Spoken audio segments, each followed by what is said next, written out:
자, 오늘 하나님 말씀은 마태복음 5장 21절부터 26절까지 말씀인데, 옛사람에게 말한 바 살인치 말라. 누구든지 살인하면 심판을 받게 되리라 하였다는 것을 너희가 들었으나 나는 너희에게 이르노니 형제에게 노하는 자마다 심판을 받게 되고 형제를 대하여 나가라 하는 자는 공회에 잡혀가게 되고 미련한 놈이라 하는 자는 지옥불에 들어가게 되리라. 그러므로 예물을 제단에 드리려다가 거기서 내 형제에게 원망 들을 만한 일이 있는 것이 생각나거든. 예물을 제단 앞에 두고 먼저 가서 형제와 화목하고 그 후에 와서 예물을 드리라. 너를 고발하는 자와 함께 길에 있을 때 급히 사화하라. 그 고발하는 자가 너를 재판관에게 내어주고 재판관이 옥리에게 내어주며 옥에 가둘까 염려하라. 진실로 내게 이르노니 내가 한 푼이라도 남김없이 다 갚기 전에는 결단코 거기서 나오지 못하니라. 많이 들은 어떤 건데 어디 나와 있습니까? 살인하지 말라. 어디 나와 있죠? 10계명이 나와 있어요. 몇 번째 계명이죠? 생각 안 나시죠? 뭐 이게 순서는 그렇게 크게 연연치 마시고요. 대충 한 6번째 계명으로 생각하시기 바랍니다. 6계명입니다. 10계명 중에 6계명인데 여기서 옛사람은 누굴 가리키죠? 그러면은 옛사람 누굴까요? 이 10계명이 누구를 통해서 주어졌죠? 모세예요. 맞아요. 그래서 옛사람은 모세를 말하는 것이에요. 그러니까 예수님이 지금 옛사람에게 말한 바 살인하지 말라. 하나님께서 모세를 통해서 그 하신 말씀 살인하지 말라. 유대인이라면 다 알죠. 당연히 10계명 중에 6번째 계명인 것을 다 압니다. 그래서 누구든지 살인하면은 심판을 받게 되리다 하였다는 것을 너희가 들었으나, 옛날에 우리 개그 프로그램에서 있잖아요. But 그러나 해가지고 막 이렇게 유행어가 있었잖아요.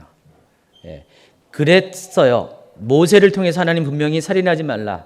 살인하게 되면 어떻게 된다? 심판을 받게 된다. 그것은 진리잖아요. 하나님의 법이잖아요. 계명이잖아요.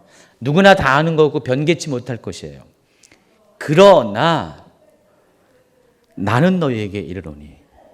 그러니까 모세의 율법이 우리가 알고 있는 그런 우리가 살아갈 계명에 변개할 수 없는 계명이라면, 법이라면은 예수님은 거기에다가 예수님의 생각을 추가하겠다는 것이에요. 그게 뭐예요? 형제에게 노하는 자마다 심판을 받게 되고 형제를 대하여 나가라 하는 자는 공에 잡혀가게 되고 미련한 놈이라 하는 자는 지옥불에 들어가게 되리라. 자, 예수님은 지금 추가하셨습니다. 10계명에서는 6번째 계명이 살인하지 말라. 그러면은 살인하게 되면 심판을 받게 되리라 했는데, 예수님은 거기에다 추가해서 형제에게 노하는 자마다 형제에 대하여 나간하는 자다. 또 미련한 놈이라는 자에게는 심판, 공회, 지옥불. 유대인들이 다 두려워하고 싫어하는 것입니다. 그렇게 행하시겠다는 것입니다. 근데 우리가 이 말씀에 앞서서 앞전의 상황을 좀 우리가 생각해야 되겠죠. 앞전에 사람들이 예수님에 대해서 뭐라 그랬어요? 한번 그 앞에 쭉 보면은요. 17절이죠. 내가 율법이나 선지자를 폐하러 온 줄로 생각하지 말라 그랬어요. 이 말은 사람들이 예수님을 그렇게 여겼다는 것이에요. 예수님이 율법과 선지자를 무시하는 분이다 생각했다는 거예요. 예수님이 그랬어요. 폐하러 온 것이 아니라 오히려 완전케 하려 했다. 근데 그 완전케 하다는 것이 헬라어의 원뜻이 뭐라고 했어요? 부족한 것을 보충하여 채우다라는 뜻이라고 얘기했죠. 기억이 안 나시나요? 축복입니다. 제가 할 말이 더 있어서.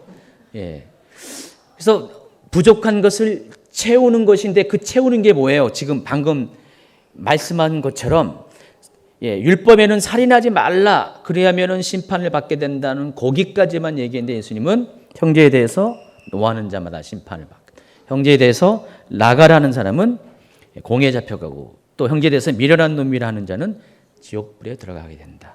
예수님이 지금 이것을 추가함으로 인해서 부족한 것이 채워졌다는 것입니다. 그렇게 보면은 예수님은 사람들은 예수님을 율법을 폐하러 온 거라고 생각했는데 그것은 착각 중에 착각이에요. 그들이 알고 있는 것보다 생각하는 수준보다 예수님은 더 힘든, 더 우리에게 더 무거운 어떤 그런 율법적인 그런 수준들을 우리에게 제시하고 있다는 것입니다. 그래서 사람이 너무 예수님을 몰라서 그랬지 알고 보면 그렇잖아요. 가끔 가다가 제가 이제 이렇게 사람들한테 대할 때 제가 일단 겉보기는요 많이 유해 보이잖아요. 둥글둥글해 보이잖아요. 어떤 분은 저보고 무슨 곰? 아빠곰 뭐 이런 거 있잖아요. 그렇게 보이나 봐요. 아주 편하게 보이나 봐요. 맞습니다. 저 되게 편해요. 격이 없고요. 잘 어울립니다. 오늘 이렇게 남성 1세 모임인데 최연장자가 89세세요. 우리 승기 외할아버지. 와, 오늘 간증을 그냥 열심히 하셨어요. 한 3분의 1은 혼자 다 얘기하셨는데 87세에 예수님을 믿으셔가지고 88세에 집사님이 되셨고 지금 89세가 되셨는데 와, 그렇게 신앙이 그렇게 성장한지 예전에 미처 몰랐네요. 진짜 오늘 대화를 나누니까 정말 이제 하나님의 사람이 되셨어요. 그렇잖아요. 87년 만에 예수님을 알고 지금 그 밑에가 82세 78세 아니 오늘 오해신 분 72세 70세 68세 제일 젊은 분이 그 장로님이세요. 리더세요. 근데 거기 이제 애기 한 분 계세요. 애기 한 분 52세 한 분 계세요. 그분은 이제 장로님이 좀 섬겨달라고 해서 거기 이제 그런 마음으로 계시는 집사님 한 분 계세요. 다들 이렇게 젊은 분이 60대 후반이고 70대, 80대 막 그러셨어요. 그분들과 아주 재미있게 시간을 잘 보내고 왔습니다. 너무 시간을 재미있게 보내니까 이제 예배 시간을 제가 몰랐죠. 있는지도 몰랐고 했었는데 지난주에는 지지난주 유치부 애들이랑 놀았어요. 제가 유치부랑 잘 놀았어요. 가보니까 거의 한 80 몇 년 차이 나는데 저도 제가 보면 신기해요. 애들하고도 잘 놀고 어른하고도 잘 놀고 여자분들하고도 잘 놀아요. 그래서 사람들이 저를 굉장히 이렇게 편하게 생각하는데 그러나 아닙니다. 저는 또 편한 면이 있는 반면에 또 정확한 면이 있어요. 그래서 이제 저랑 같이 일하시는 이제 스태프들은 일상적으로는 굉장히 편해요. 근데 어느 필요한 대목이 가면은 굉장히 좀 곤란합니다. 제가 굉장히 정확한 사람이거든요, 원래. 지금이야 제가 이렇게 통통하지만 예전에는요, 굉장히 제가 말랐어요. 몸무게가 지금보다 20몇 킬로가 쪄올 때가 있었어요. 어땠겠어요? 몰입 쏙 들어가고, 코가 그냥 두드러지고. 그렇잖아요. 마르니까. 막 그래가지고 굉장히 예민했어요. 가지고 이렇게 정확하지 못한 것들을 이렇게 참아 볼 수가 없었어요. 그렇다고 제가 막 그것 때문에 막 뭐라고 욕하고 뭐 이렇게 힘들게 하는 건 아니지만은 좌우지간 사람이 느껴요. 제 그 분위기를 느껴요. 막 그랬었는데 지금은 이제 외모부터 시작해가지고 많이 좀 바뀐 것이 사실입니다. 제 얘기 그렇고요. 예수님이 그렇다는 것이죠. 사람들이 예수님을 너무 이렇게 그렇게 생각하는 경향이 많은데, 자, 예수님은 사랑을 가지고 여러분에게 오셨어요. 구원을 위해서 오셨죠. 그러나 예수님의 또 다른 면이 있어요. 뭘까요? 심판해 주라는 겁니다. 우리가 마지막 때 제가 강의를 하지만은 마지막 때의 강의 중에서 이런 얘기가 있어요. 우리가 마지막 때 만나게 될, 목도하게 될 예수님의 모습은 우리가 알고 있는 모습과 다를 것이다. 우리가 늘 언제나 기대고 예수님은 다 이해하실 거야. 예수님은 다 용서하실 거야. 그렇게 편하게 생각하시던 그 예수님이 아니라 정말 진노의 하나님으로 다가올 때 여러분 아마 충격을 받을 것입니다. 라고 제가 강의 중에 그런 얘기를 했어요. 예수님에게는 두 가지 면이 다 있습니다. 공의와 심판. 아니야, 구원과 심판. 그래서 공의와 사랑, 이 양면이 다 존재한다는 것입니다. 자, 그런 예수님께서 지금 여러분에게 뭘 말씀하십니까? 율법은, 그 강력한 율법은 살인하지 말라, 살인하면 심판을 받게 될 것이다. 그런데 예수님은 그보다 더 깊이 들어가서 형제에 대해서 우리가 품은 생각들, 우리가 하는 사소한 행동들, 우리의 말 한마디로 인해서 비록 그 사람을 죽이지 않을지언정 그와 동일한 심판을 받게 된다는 것을 우리에게 말씀하십니다. 하나님은 우리에게 율법을 주실 때 그것을 지키라고 주셨어요. 그러나 하나님의 원래의 의도는 그것을 지키는 것으로 끝나는 것이 아니라 율법을 주신 하나님의 마음과 뜻과 의도를 우리가 충분히 이해하기를 원하신 거였어요. 율법을 왜 주셨다고 그랬어요? 제가 누누이 얘기했지만 바로 하나님의 사랑 때문에 율법을 주셨다고 그랬어요.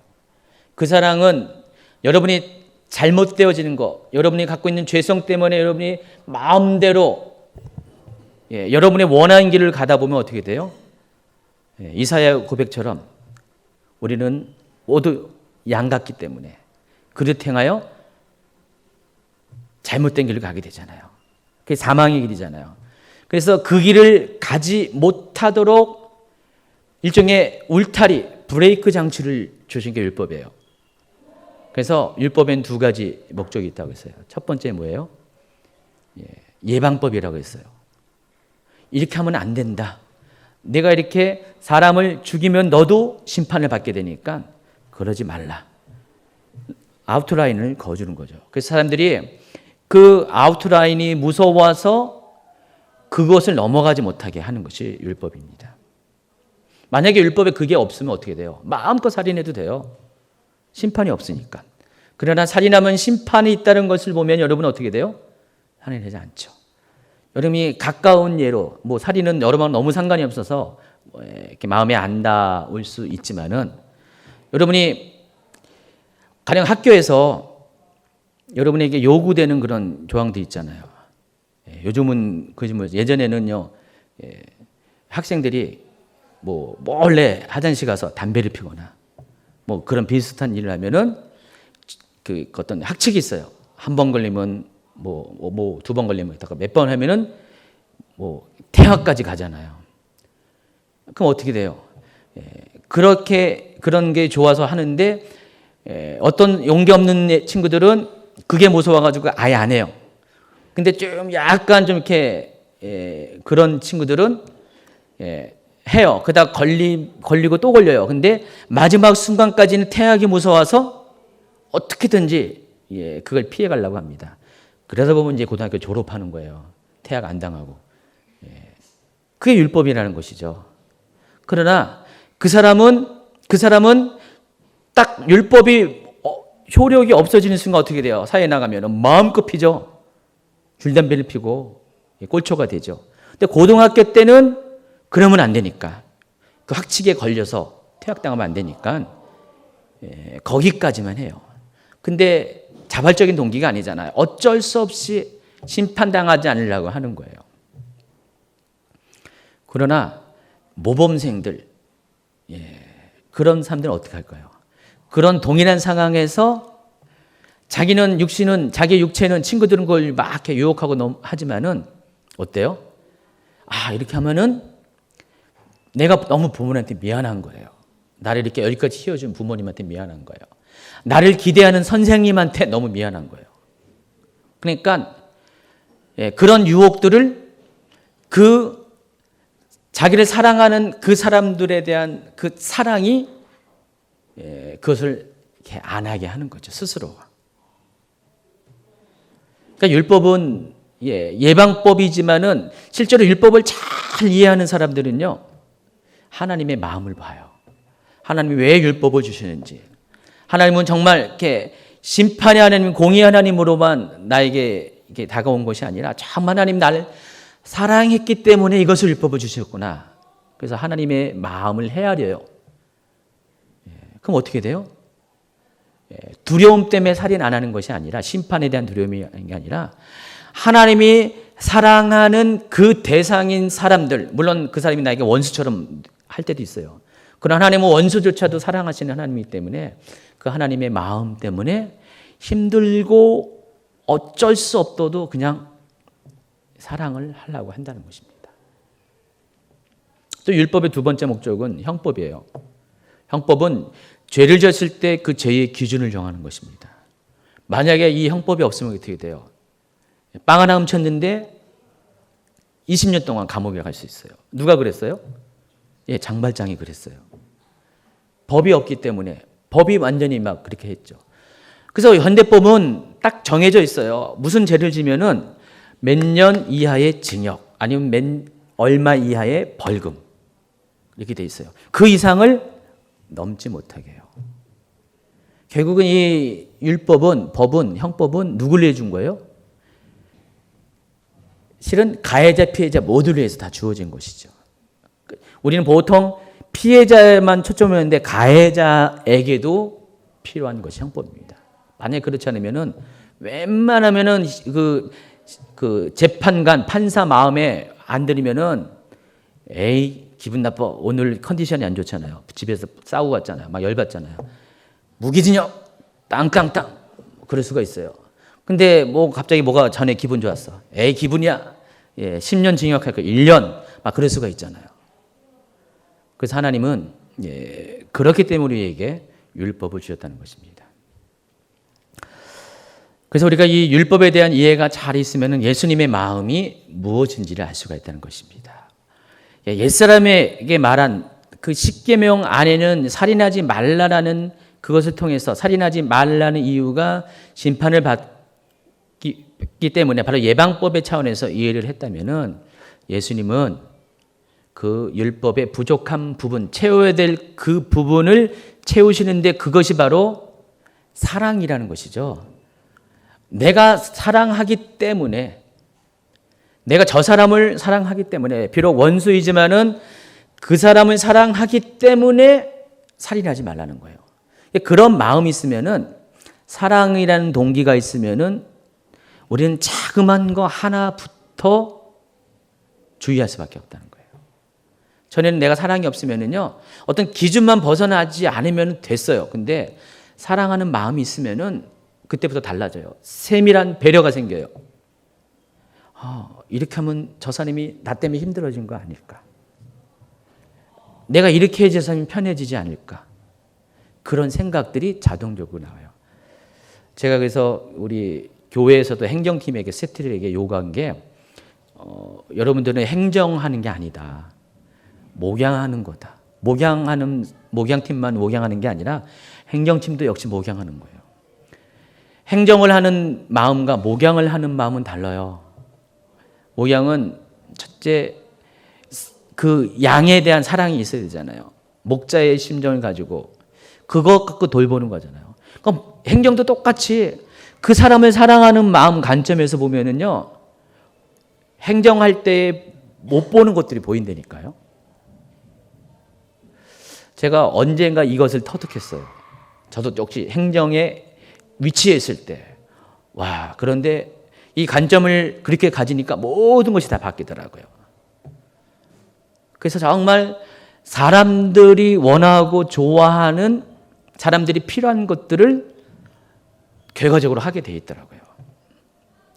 그러니까 여러분도 이제 적용해 보세요. 여러분의 삶에, 여러분의 어떤 위치에서, 삶의 자리에서 정말 사람들을 사랑하는 마음으로 그 사람에 대한 배려의 마음으로 그 관점에서 한번 해보세요.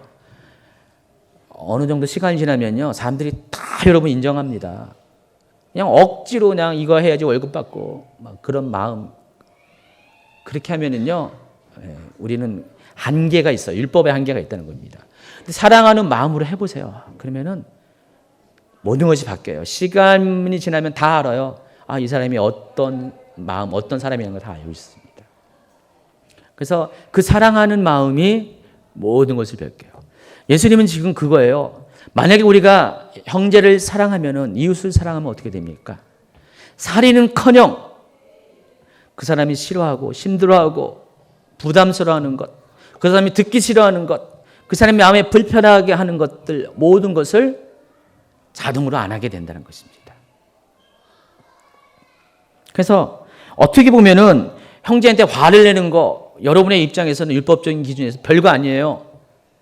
라가라는 것, 라가가 뭐죠? 바보. 예, 별거 아닙니다. 미련한 놈, 예, 별거 아니에요. 살인하지 말라는 그거에 비하면 이건 아주 그냥 아주 세 발의 피죠.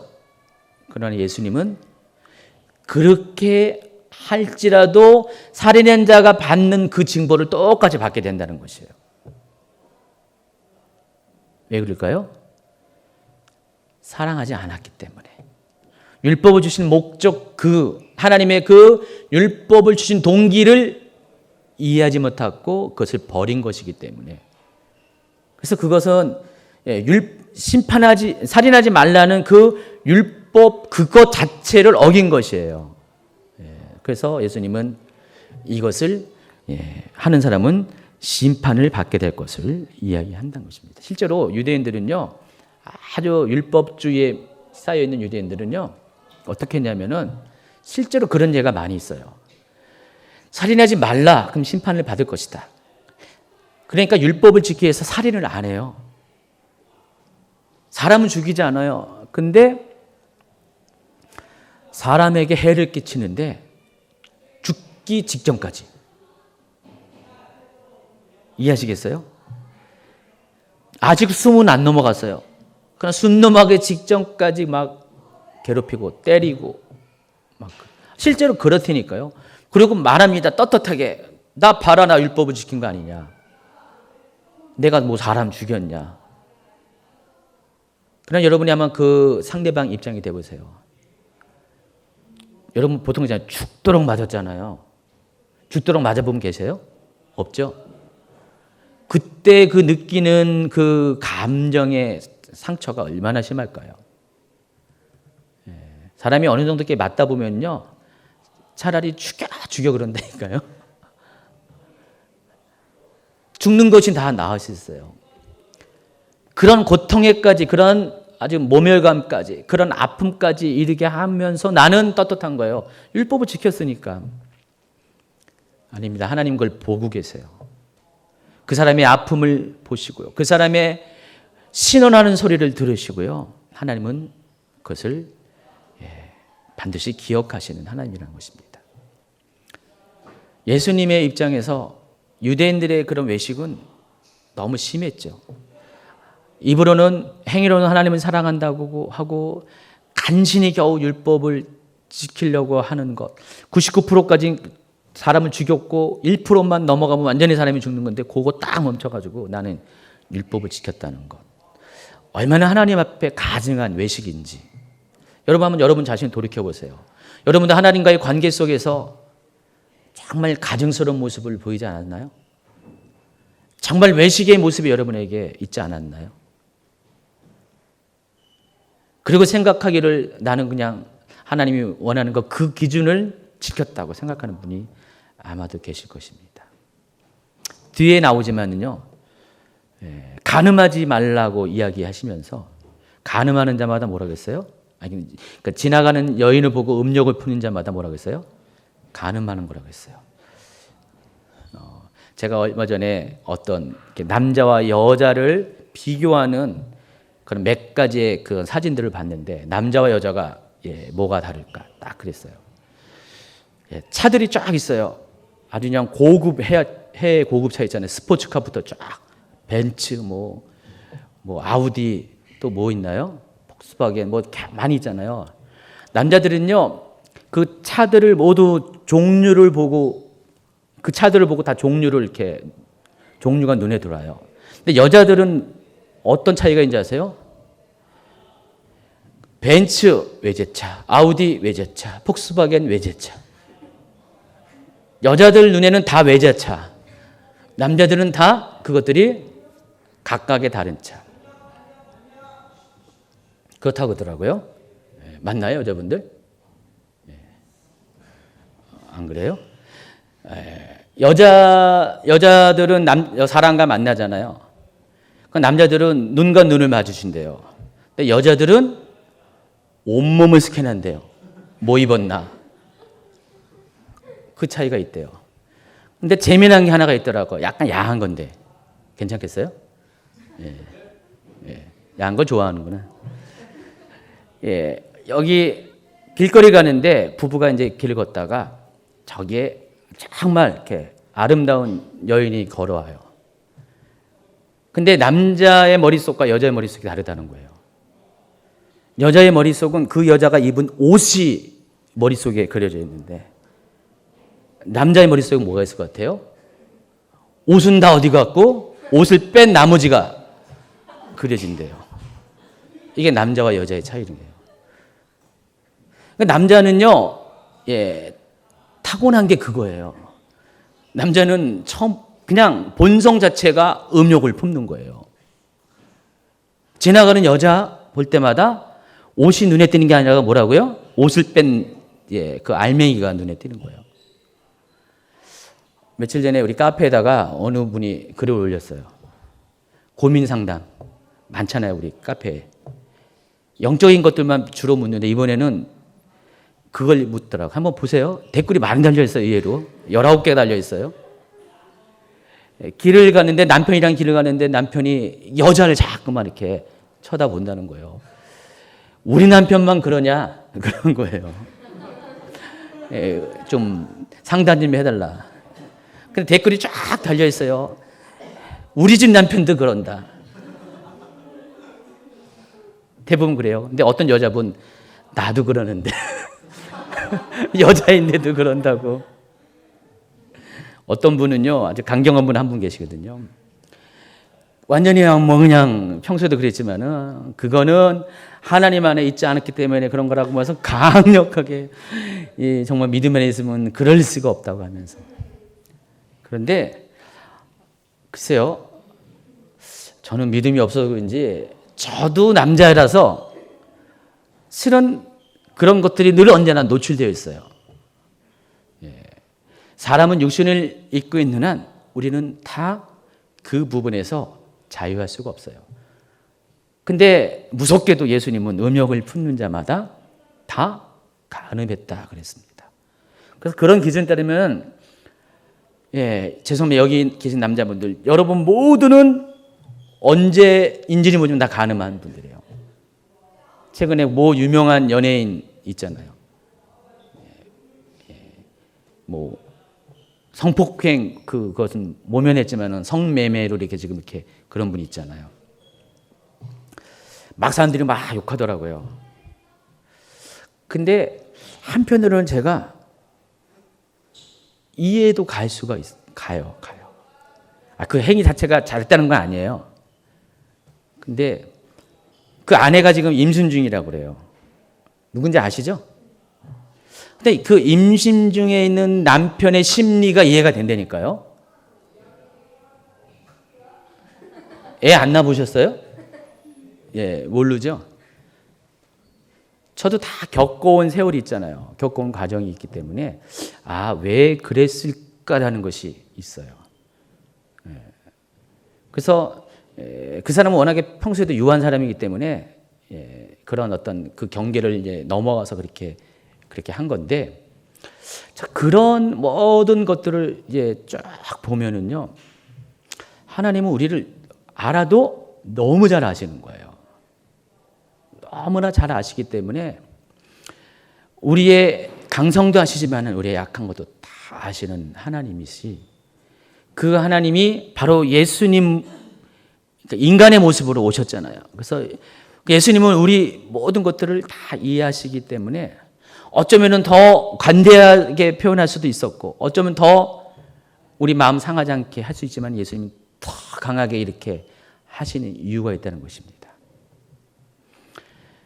예수님 우리에게 더 강한 족쇄를 끼워주는 것이 아니라 하나님의 마음이 그렇다는 것입니다. 하나님의 마음은 우리가 욕하고 우리가 미련한 놈이라고 하고 우리가 눈을 흘기고 하는 그 사람의 그 사람 가운데 가 있는 거예요. 그 남편이 지나가는 여자에게 음욕을 품을 때 그 음욕을 품는 남편을 보고 상처받는 그 아내에게 가 있는 것이죠.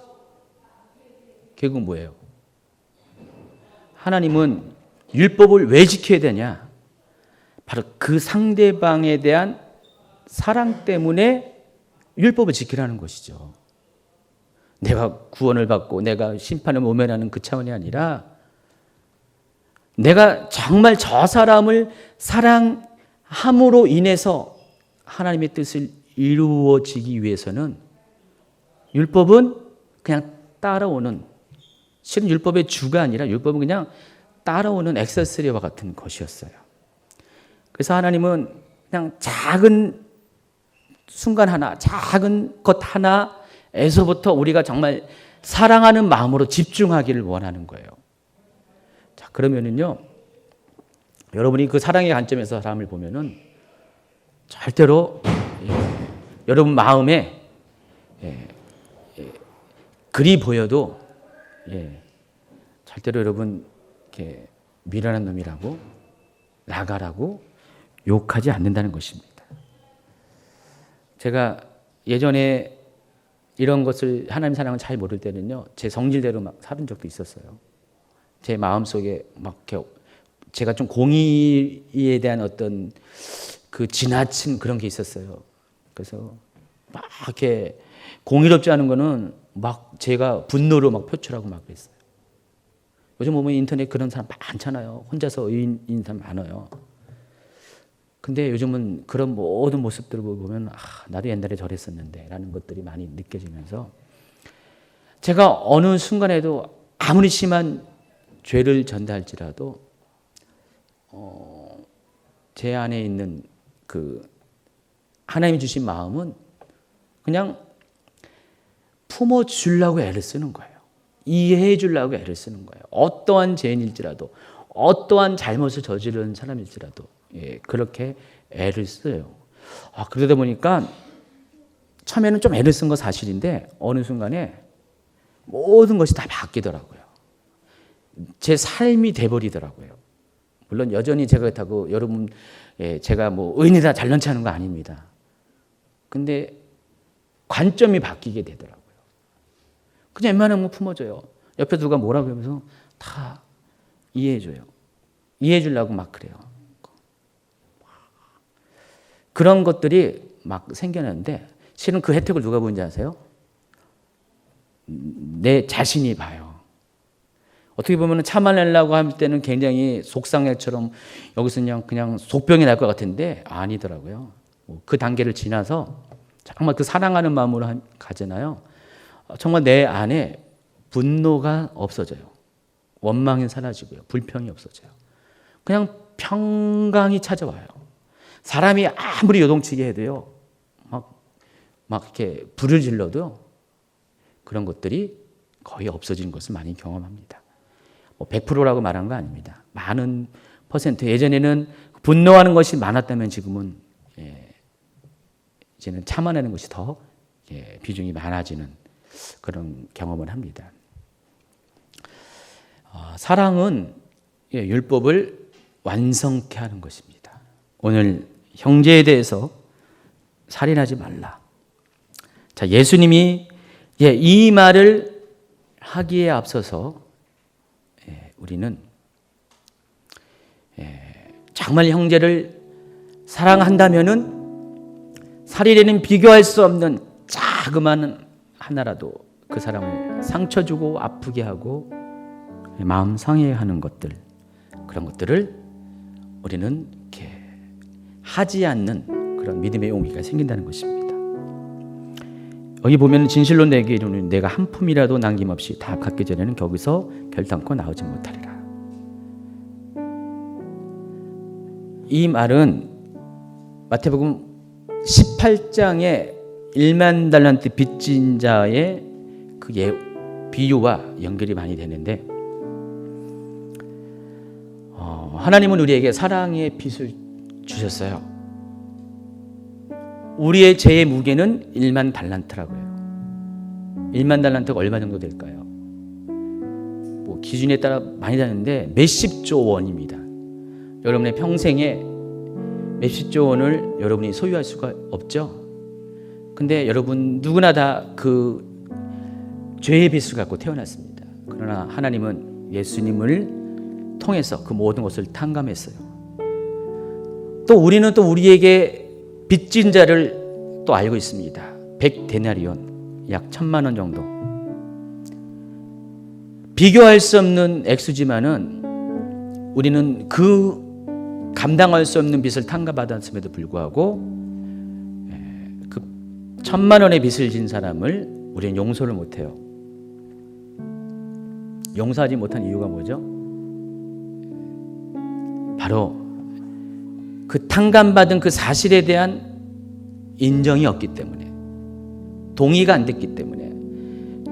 주인을 말했지만, 임금은 말했지만은 나는 여전히 탕감받지 않았다고 생각하기 때문에 하루라도 어떤 방식으로라도 빨리 모아서 그것을 갚아야 되기 때문에.